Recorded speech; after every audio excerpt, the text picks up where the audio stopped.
Ayan guys, welcome back to my YouTube channel, Milagros TV.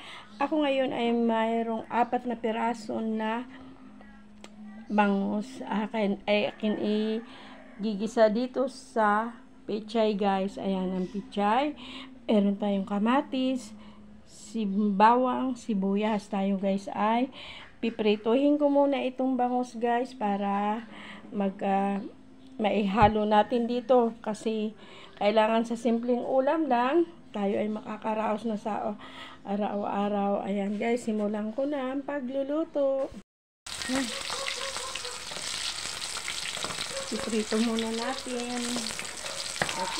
Iprito muna natin guys. Nilagyan ko siya ng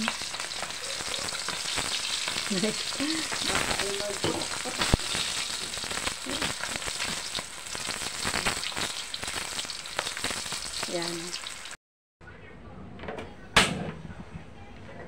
Yan. Yung pinagprituhan guys na diyan ko na rin ilalagay. Kasi para ito. Ayan. Then, kamatis. Malasa yung kamatis. Pagka yung talagang niluluto ng maayos. Talagang milk na yung kamatis.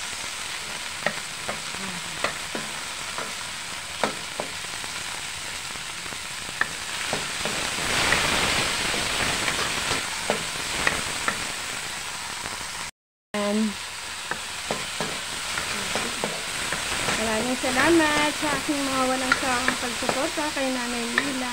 Ito guys, dapat tayo masyadong budget. Ito, simpleng gulay lang, pechay, bangus na prunito, ilalagay natin. At makakaraos na tayo sa tanghalian.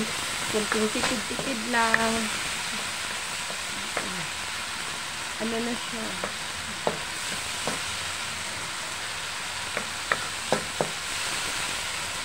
Ilalagay natin ito guys na pechay.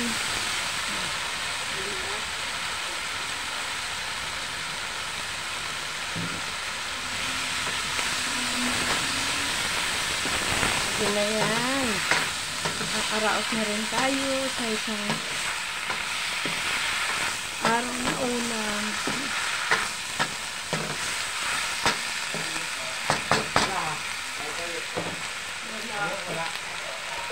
Kaya, lagyan natin ng kunting asin. Okay na.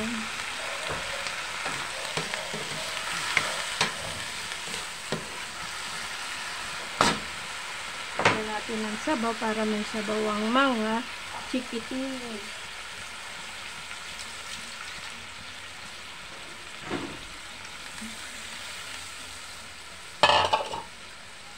Kumulo na.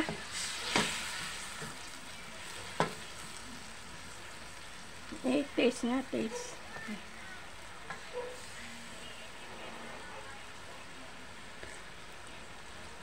Okay lang ang timpla ko, guys. Hindi kasi ako sa maalat. Gusto ko lang yung hiting matabang-tabang lang. Tapos, ilalagay natin yung prito. Diba? Ayan. Ready na.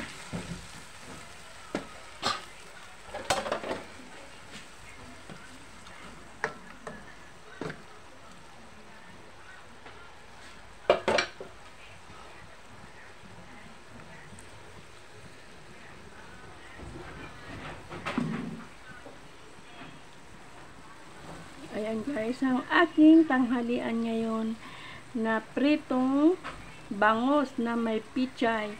Ayan, sa mga nagtitipid, ito pwede na to sa 3 tao kasi sabaw, mga bata ay sabaw laang, pwede na. Kaya maraming salamat sa inyong walang sawang pagsuporta kay Nanay Mila. Sa pag-views nyo po, maraming salamat. At doon po sa aking mga walang sawang sumusuporta mula noon hanggang ngayon, maraming salamat po sa inyo. Salamat ng maraming salamat sa inyo. Bye-bye guys. Thank you for watching. Milagros TV po. Paki-like and share lang po.